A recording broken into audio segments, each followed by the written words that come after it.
अब इंटीग्रेशन पे पहली एक्सरसाइज पे कुछ सवाल करते हैं। निरीक्षण विधि से कैसे हम फलनों के अवकलज ज्ञात करेंगे, ये हमने पहले एक्सरसाइज में किया, पहले वीडियो में किया था।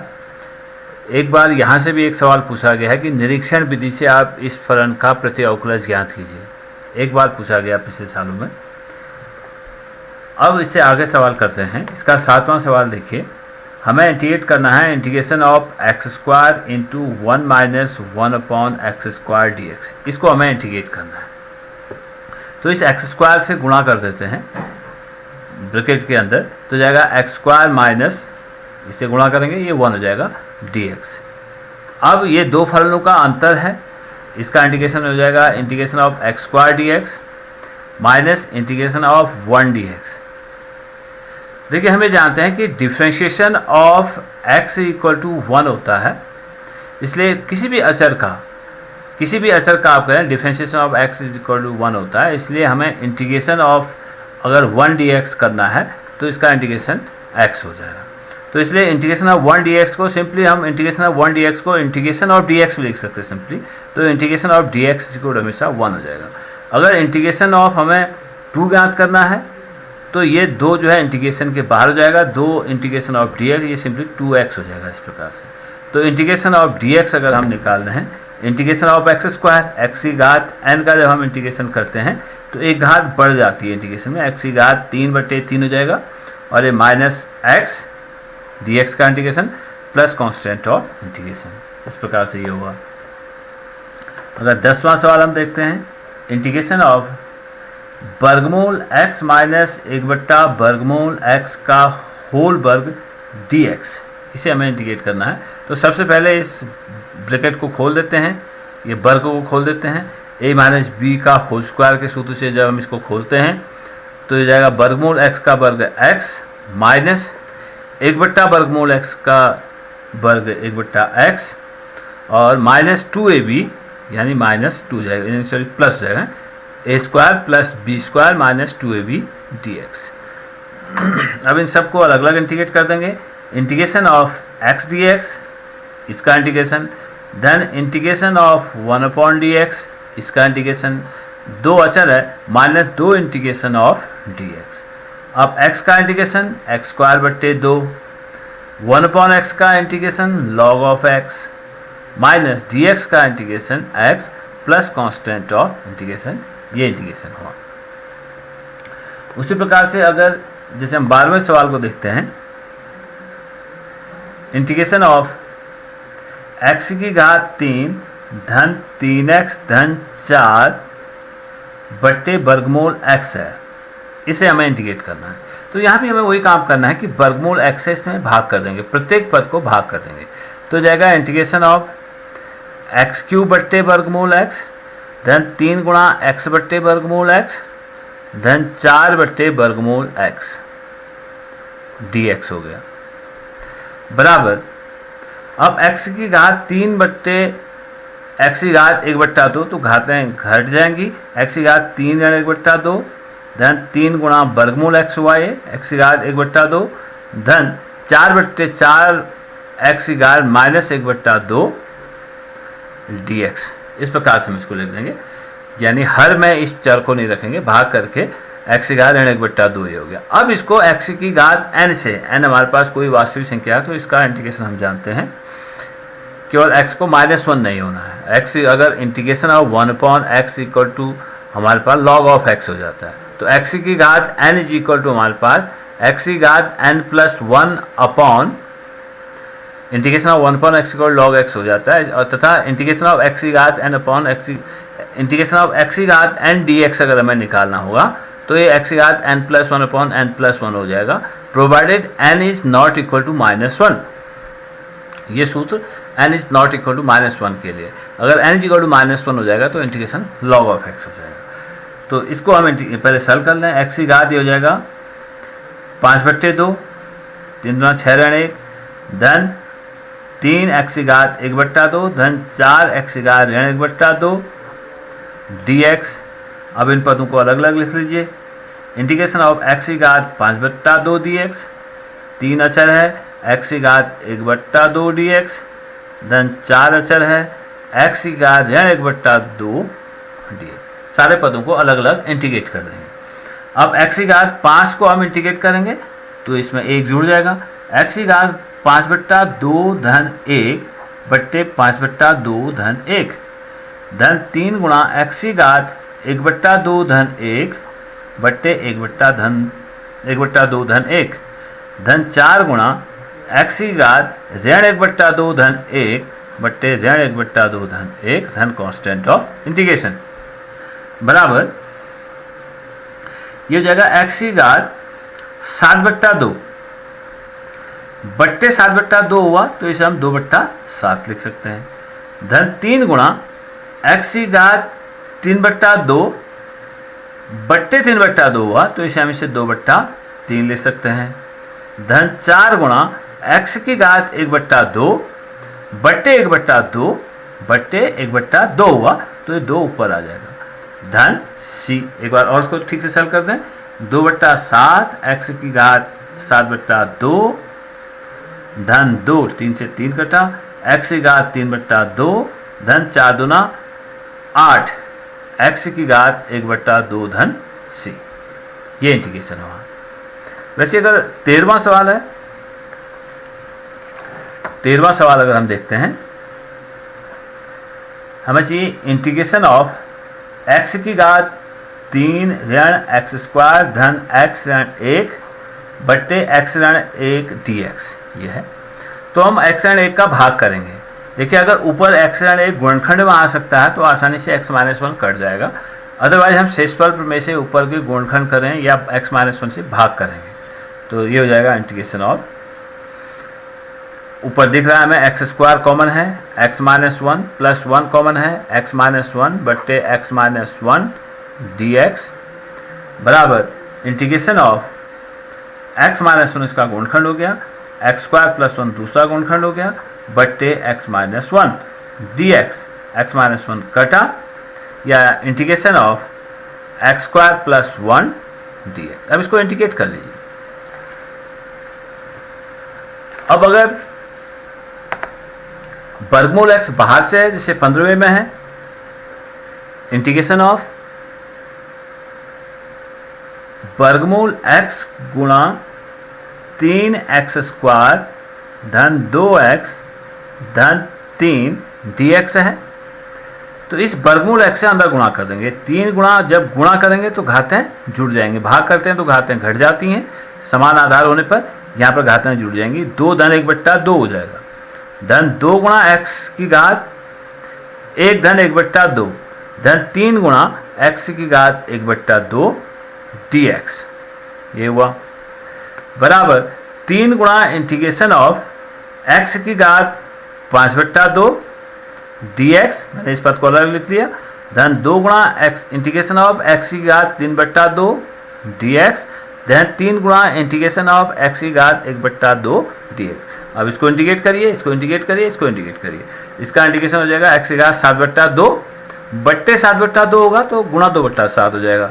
x की घात 5/2 बट्टे 5/2 तो x की घात 5/2 गुणा 2/5, या x की घात 3/2 बट्टे 3/2 या x की घात 3/2 गुणा 2/3। इस तरह से हम इसको इंटीग्रेट कर देंगे।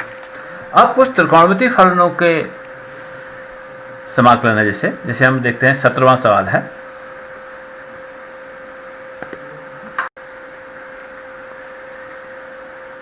Integration of 2x² minus 3 sin x धन 5 वर्गमूल x dx है। तो सिंपल जैसे हम पहले कर रहे थे, इस पद का इंटीग्रेशन, इस पद का और इस पद का, तीनों का अलग अलग इंटीग्रेशन हो जाएगा। अचर बाहर लेके 2 integration of x² dx minus 3 गुणा integration of sin x dx धन 5 गुणा इंटीग्रेशन ऑफ वर्गमूल x का मतलब हुआ x की घात 1/2 dx। अब प्रत्येक पद का हम इंटीग्रेशन जानते हैं। ये जो है x की घात 3/3 sin x का हो जाएगा minus cos x, minus minus plus हो जाएंगे, और x की घात 1/2 का हो जाएगा x की घात 3/2 बट्टे 3/2 या x की घात 3/2 गुणा 2/3। इस प्रकार इसका इंटीग्रेशन हो जाएगा। 18वें में है sec x को आप अंदर गुणा कर दीजिए, sec² x का इंटीग्रेशन 10x और sec x tan x का इंटीग्रेशन sec x। 19वां देखिए, integration of sec square x upon cosec square x है dx, sec square x upon cosec square x. इन दोनों को साइन कॉस में बदल के देखते हैं, एक फलन में इसको बदलें। That equal to integration of 1/cos square x, ये हुआ 1/cos स्क्वायर एक्स बट्टा 1/sin स्क्वायर एक्स dx बराबर integration of sin square x बट्टे cos स्क्वायर एक्स dx हो गया बराबर integration of tan square x dx, tan square x dx। अब देखिए tan x का इंटीग्रेशन हम नहीं जानते हैं और tan स्क्वायर x का इंटीग्रेशन हम इसका फॉर्मूला हमारे पास नहीं है, लेकिन हम sec स्क्वायर x का इंटीग्रेशन जानते हैं। इंटीग्रेशन में ये हमें होशियारी रखनी होगी कि किस फलन का हम इंटीग्रेशन जानते हैं, इसके बारे में हमारे दिमाग में क्लियर पिक्चर होनी चाहिए किस फलन का हम इंटीग्रेशन जानते हैं। इसलिए दिए गए फलन को हम उस फलन में कन्वर्ट करने की कोशिश करेंगे जिसका हम इंटीग्रेशन जानते हैं। tan स्क्वायर का इंटीग्रेशन नहीं जानते हैं, लेकिन sec स्क्वायर का हम इंटीग्रेशन जानते हैं, तो tan स्क्वायर एक्स को sec स्क्वायर एक्स में बदलने की कोशिश करेंगे। हम ये जानते हैं कि 1 + tan स्क्वायर एक्स बराबर होता है sec स्क्वायर एक्स, तो यहाँ से tan स्क्वायर एक्स बराबर हो गया sec square x minus 1 integration of sec square x minus 1 dx। अलग अलग इंटीग्रेट कर दो, sec square x dx minus 1 dx या सिंपली dx बराबर sec स्क्वायर एक्स का integration tan x minus x plus C, ये इंटीग्रेशन हुआ। ऐसे 20वां है integration of 2 - 3 sin x upon cos square x dx, ये हमारे पास फलन है। तो इन दोनों को अलग अलग लिख लेते हैं। 2/cos स्क्वायर एक्स यानी 2/cos स्क्वायर एक्स भाग कर देता हूँ cos स्क्वायर एक्स माइनस 3 गुणा sin x बट्टे cos x गुणा cos x dx। ठीक है, अब ये इस तरह से कन्वर्ट हो रहा, तो ये आया 2 sec स्क्वायर एक्स जिसका इंटीग्रेशन हम जानते हैं माइनस 3/cos हो जाएगा tan x, 3 अपनी जगह पर हो गया, sin बट्टे cos tan x हो गया, 1/cos जो है sec x हो गया। अब इन दोनों के इंटीग्रेशन हम जानते हैं, 2 integration of sec square x dx minus 3 integration of sec x tan x dx। sec square x का इंटीग्रेशन tan x है और sec x tan x का integration sec x plus c, ये हम फॉर्मूले जानते हैं। इनको ठीक से ध्यान से याद करिए, जो फॉर्मूले हम प्राप्त कर रहे हैं इंटीग्रेशन में, इन फॉर्मूलों का जो है बहुत उपयोग यहाँ पर है। इन फॉर्मूलों की मदद से हम आगे के सवाल कर पाएंगे। इसी प्रकार से 21वां सवाल है वर्गमूल x यानी 1/वर्गमूल x का प्रति अवकलज ज्ञात कीजिए, यानी आपको इसको इंटीग्रेट करना है सिंपली। 22वां सवाल देखिए, सवाल यह है कि यदि डिफरेंशिएशन ऑफ f(x) बराबर 4x³ माइनस 3/x⁴ जिसमें डिफरेंशिएशन ऑफ दिस जिसमें f2 बराबर 0, तो f(x) का मान ज्ञात करो, ये हमारा सवाल है। यानी किसी फलन f(x) का डिफरेंशिएशन जो है 4x³ माइनस 3/x⁴ है, तो f2 बराबर 0 है, तो f(x) का मान ज्ञात करो कर रहा है, ये हमारे पास सवाल है। यानी फलन डिफरेंशिएशन ऑफ f(x) बराबर 4x³ माइनस 3/x⁴ है, तो इस फलन का प्रति अवकलज क्या होगा, f(x) होगा। यानी इस फलन का इंटीग्रेशन f(x) होगा, वही हमें ज्ञात करना है। तो डिफरेंशिएशन ऑफ f(x) इतना है, तो integration of 4x³ minus 3/x⁴ dx बराबर हमारे पास होगा f(x) plus constant of integration. ठीक हो गया।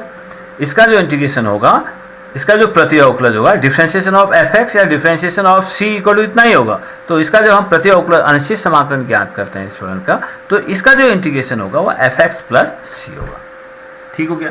अब इसको इंटीग्रेट करते हैं, हमें f(x) का मान चाहिए, तो पहले इसको इंटीग्रेट कर लेते हैं।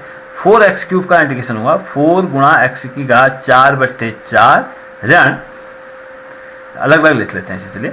इंटीग्रेट 4 गुणा integration of x⁴ dx minus 3 गुणा इंटीग्रेशन ऑफ x⁴ ऋण 4 dx बराबर एफ एक्स धन सी।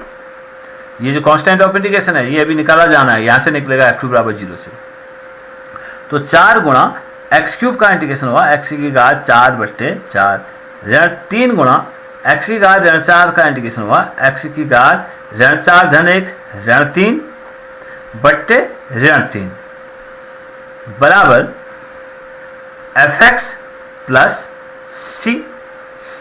यानी x की घात 4 ये हो जाएगा प्लस x की घात ऋण 3 से 3 कटा और ऋण धन हो गया बराबर एफ एक्स धन सी हुआ।